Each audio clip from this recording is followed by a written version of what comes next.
afternoon or good morning, beautiful golfers, wherever you find yourself in the world. Welcome to the second episode of the Far From Far vlog series. And I've got my second guest with me today. And while he's South African, I'm chatting to him all the way in Charleston, South Carolina in the USA. And he is none other than Kieron van Wyk. Kieron, good afternoon and welcome to you. Thank you for joining me today. Hi, Jad. Thanks for having me. Excited to be on the show. Fantastic. Kieron, I knew about you after having seen you on social media. And incidentally, since I've taken note of you, I always had this desire to speak to you to find out, what led to where you are today. And as it happened, I was at the Sunshine Tour event when they announced the renaming of the transformation class from the Sunshine Tour. So it used to be called the Gary Player class. It's now called the Papa's Colonial class. And I met your auntie, and she said, I spoke to you about this kid in the US that's doing so well. And then she said, what's his name? And I said, Kieron. She said, that's my family. Let me talk to you there, see if I can connect you to. And lo and behold, here we are a few months later. So I love how it worked out and how it brought us here today. So, Kieron, I'm going to start at the beginning, Tell us where golf happened for you in your life and how that happened. So I started out when I was 4 years old. Obviously, my dad took up the game first. I think he was about around 30 years old, and he picked up the game. He got a few David Ledbetter videos that he would put on the TV, and myself and my older brother, Kieron van Wyk, would watch these videos as he would come from work, and we slowly were just more intrigued with the game.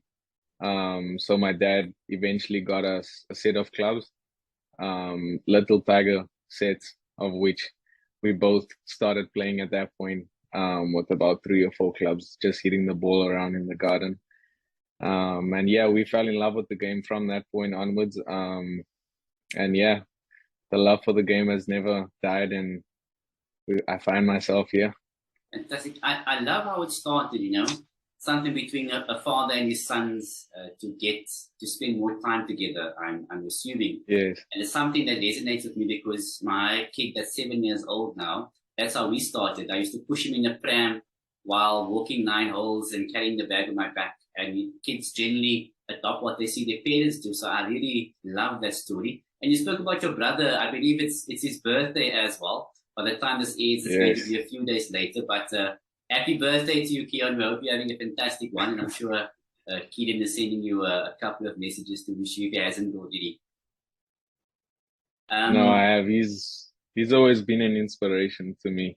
So yeah, just wishing him a happy birthday. Hope he has a great day today. And he plays golf as well, right? He still plays today or not? Yes, he does. He's on the Sunshine Tour right now. He's part of the Papa's Colonial class, I believe. It's his second year on tour so far. So yeah, he's doing well. He's getting it into his stride. He's slowly getting the hang of tour life and balancing that with all the travel and all that you need to do. So yeah, he's on the tour right now. Fantastic. I'm going to touch on that point a bit later. So okay, you started when you were about 4 years old with your dad and your brother. When did you then realize, this game is more than just fun and spending time with dad? It's something that I really love, and I want to see if I can do this competitively. I think I was about 10 years old. So at the time I was playing soccer and golf, of which I believe I'm pretty good at soccer as well. So at that time I had to make the decision to choose which sport I want to pursue in hope professionally, and because there were too many times that the practices were clashing with one another and I couldn't be on both ends. So I chose to do golf. My dad played football all his life, and he didn't really like the team aspect about it, and he liked more the individual side that golf presents.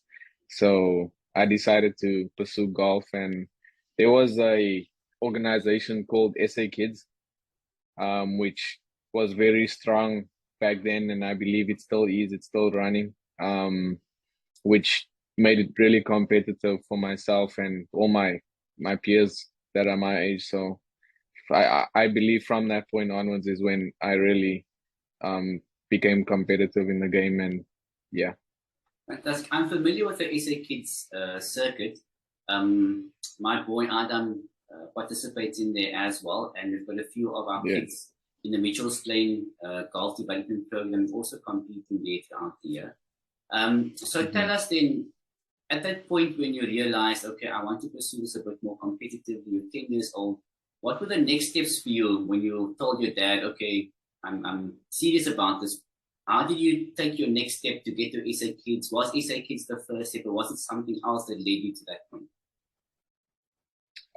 So it first started out playing, joining a club. At that time, it was CMR Golf Club, of which I'm still a member right now. So it started out joining a club, playing junior league, just playing full 18-hole rounds at that point, and then slowly just practicing more. So myself and my brother, every day from school, we would go straight from school to practice at CMR, and we would basically practice till sunset, just do short game. Pretty much that's all we focused on in our younger years. So from that point onwards, I believe I realized that I was enjoying what I was doing while I was practicing. I enjoyed putting in the hours, and as well as just playing with my friends out at CMR.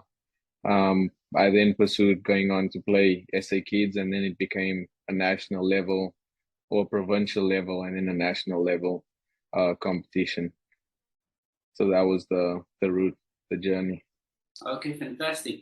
So now you've gone through the provincial competitions, you've played in SA Kids, have you also gone through the SA GDB program or the Golf RSA program? Yes, I have. I'm a graduate of the SAGDB program. They helped me up until I graduated from junior golf. I am still part of the Golf RSA national squad. Johan Rupert and everybody that's involved there continues to support us. Even though I'm all the way in America, they still provide that support for me and always look out for me. So, yeah. Okay. So, and then you've gone through that rank at those different platforms. When did you then realize or come to the understanding that in order for you to achieve the peak of your performance or the peak of the game, that you had to move to the States? I just feel like for me at the time that coming over here would present more opportunities for me. I know the amateur circuit back home is very strong. The golf that's being played back home, both on an amateur level, junior level, and Sunshine Tour level, is very strong. I just felt that I needed to be more independent. Firstly, it's an experience outside just of golf. It's an experience to be independent. I knew that this would present me more opportunities, and given that I see myself playing on the PGA Tour one day as an end goal. There's a pathway that's a lot easier, I would say, if you're playing college golf, that presents those opportunities for you to get onto the PGA Tour. Okay. And then how did you go about that process to find, a collegiate home? Did you speak to scouts, or did scouts find you? What was that process like? So for me personally, I didn't go through any agency. I played an event in Jakarta, of which the SAGDB actually took me to in Indonesia. And my current coach's assistant coach at his previous school was watching the event. And that's how he got my contact. I was able to finish second at that event. He sent my contact details to my coach, and that way I was able to connect to him. And that's the way I went about it. But I know for other aspiring young golfers that are willing to come overseas, there's ASM scholarships that you can go through them and use their platform in order to get you the best necessary college. Fantastic. Well, that must have been a very exciting experience. You went there to win one event and then you end up winning something far greater. Now, in the transition getting to the US, the college life there is different to what it's like back home in South Africa. You're also much further away from your support system as we would normally be. But like you said, you wanted to be independent. Now, how did the lifestyle expectations meet what reality is like for you? So I'm not talking about golf now, just the college life, the academic side of things and the lifestyle, the social integration. What was reality versus expectations like for you? I get this question a lot, and my answer is always what we have back home is very good compared to what I've been able to experience here. Yes, obviously, South Africa is a third world country. It's a developing country. And here in America, you see that a lot of the basic services are more efficient. But in terms of lifestyle, I still believe that we have a very good lifestyle back home. The country as a whole is far more beautiful than the whole of America. I can agree with that.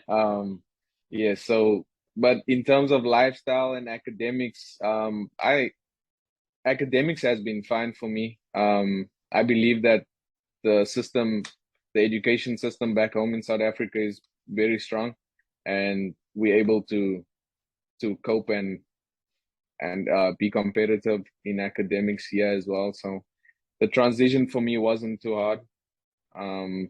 I was able to pick up called the Elite 15 in my school, which is the top academic for each sport.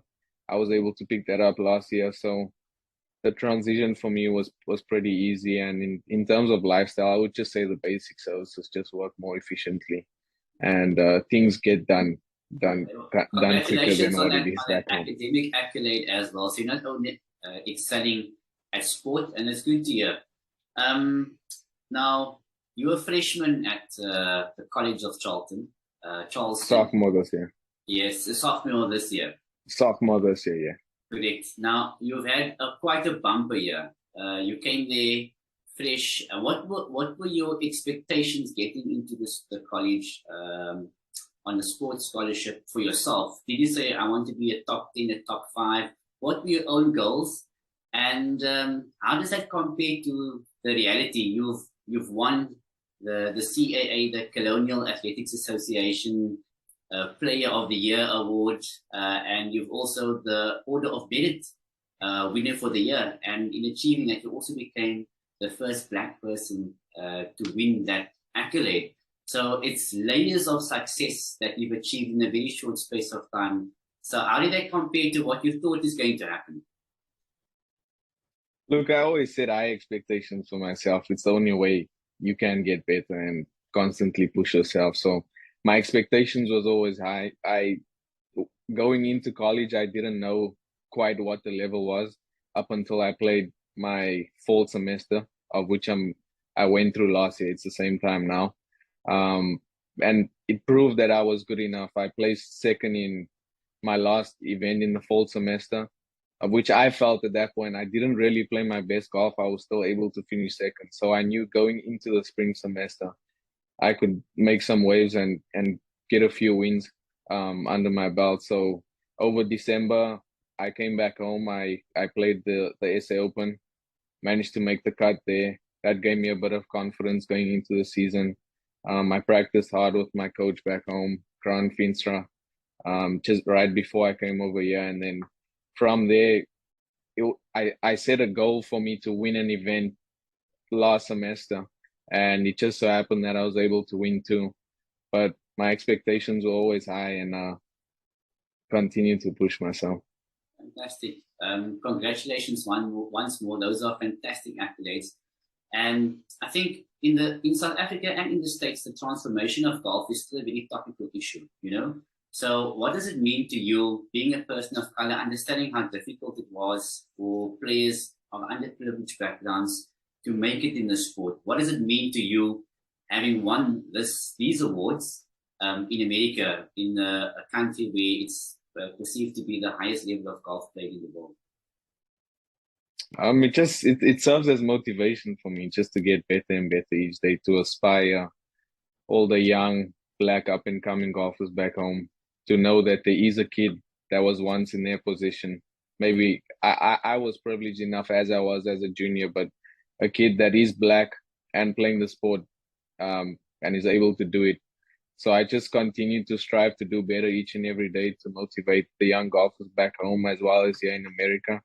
I've become the face for non-white golf in America as well. So it just pushes me each and every day to become better and better. And yeah, I'm honored to represent the non-white race and players, and I just hope to inspire them to achieve greater things.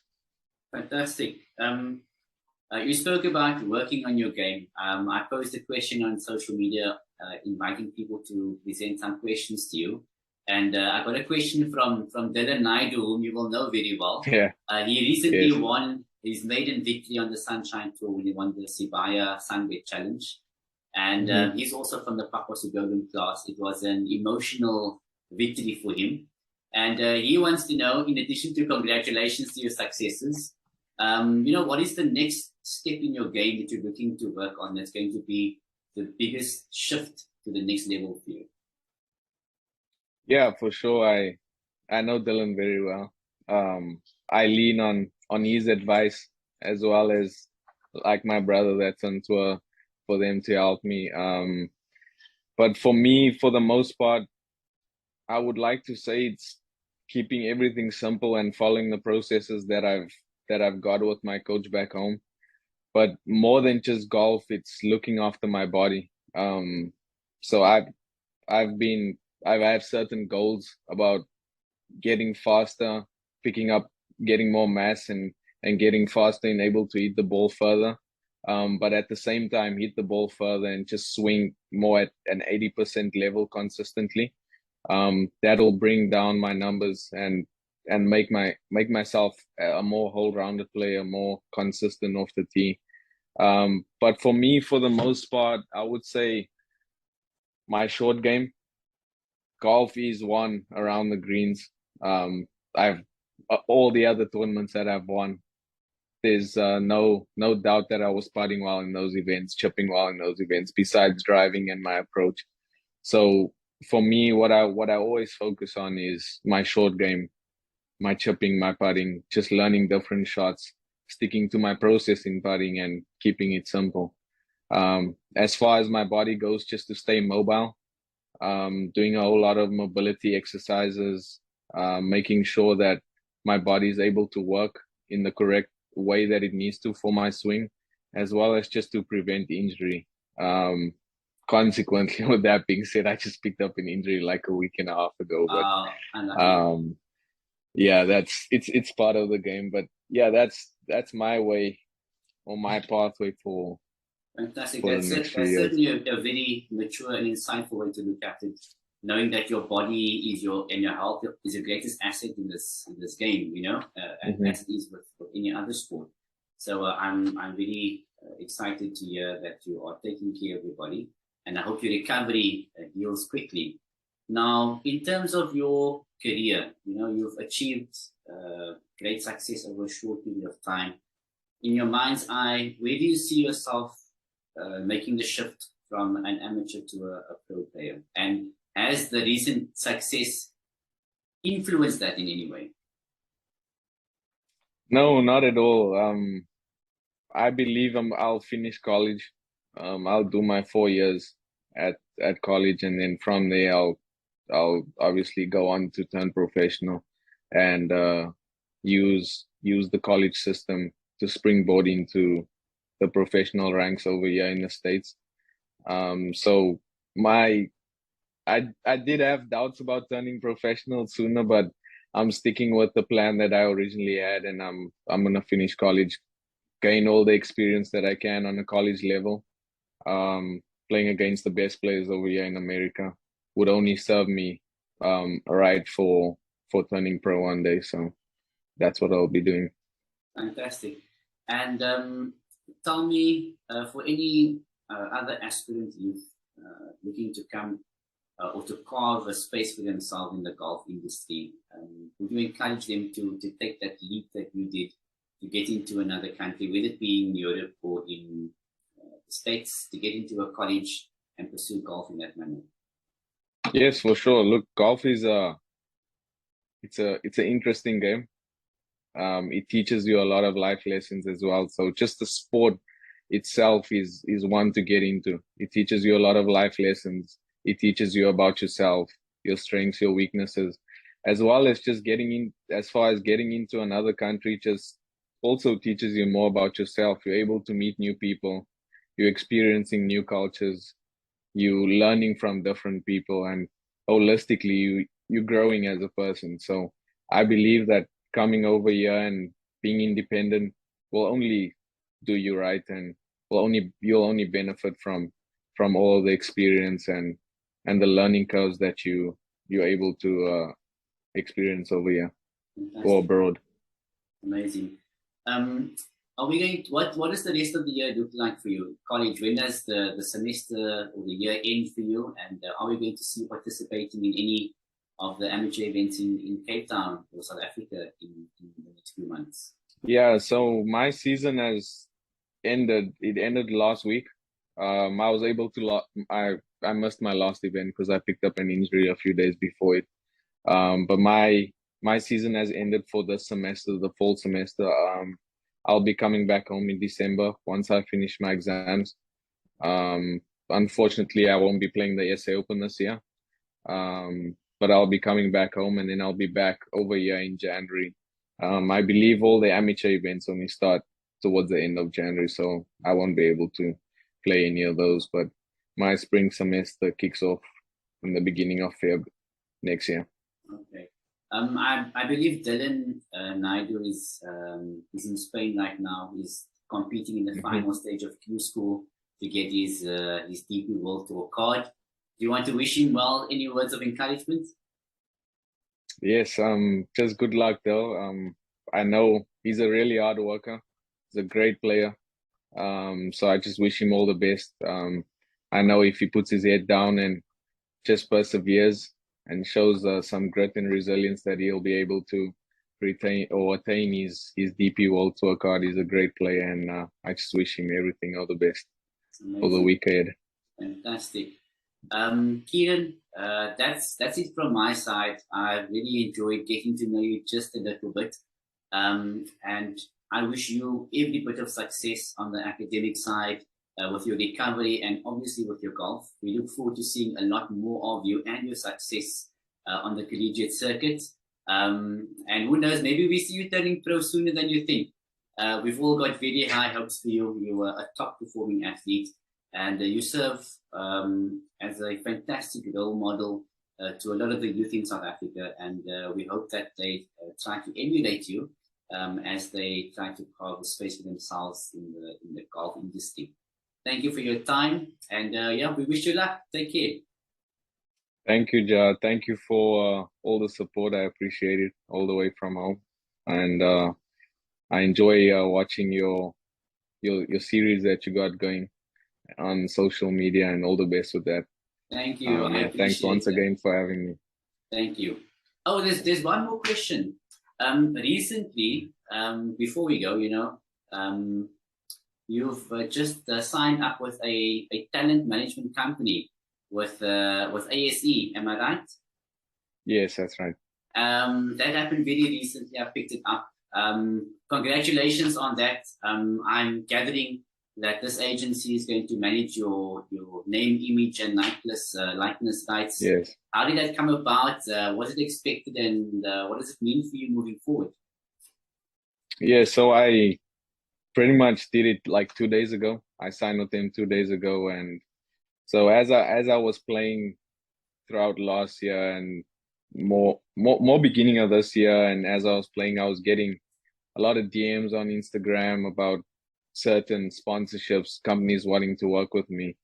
But because I'm an international student and our visa doesn't stipulate that we can get money from any of the sponsorships as of now. So I spoke to my coach, and he referred me to this talent agency, and he said they're able to help me and make that process a little fluent in order for me to attain those sponsorships. So yeah, I signed with them. It's an honor to represent them as a brand. They're based here in Charleston, so I'm really excited for what's to come with that. Fantastic. I actually had a brief social media engagement with the CEO. Once I posted that I'll be speaking to you today. A fantastic guy. And we encourage a lot of the South African brands as well to leap at the opportunity to align with Kieron and become a part of his success. Not only helping him get there much quicker, but also benefiting from his success too. I'm pretty sure we're playing on televisions worldwide very, very soon. So if you're watching this, reach out to his agency and make sure that you get a spot on his t-shirt or cap or bag or all of them for that matter. So that's it for me. That's finally all my questions passed on to you. Thank you once more. We wish you all the best. Get well soon, and we look forward to seeing you playing some local events as well for those that can't make it out to the States to watch you play. No, thank you, Jad. Thanks for having me. Thank you.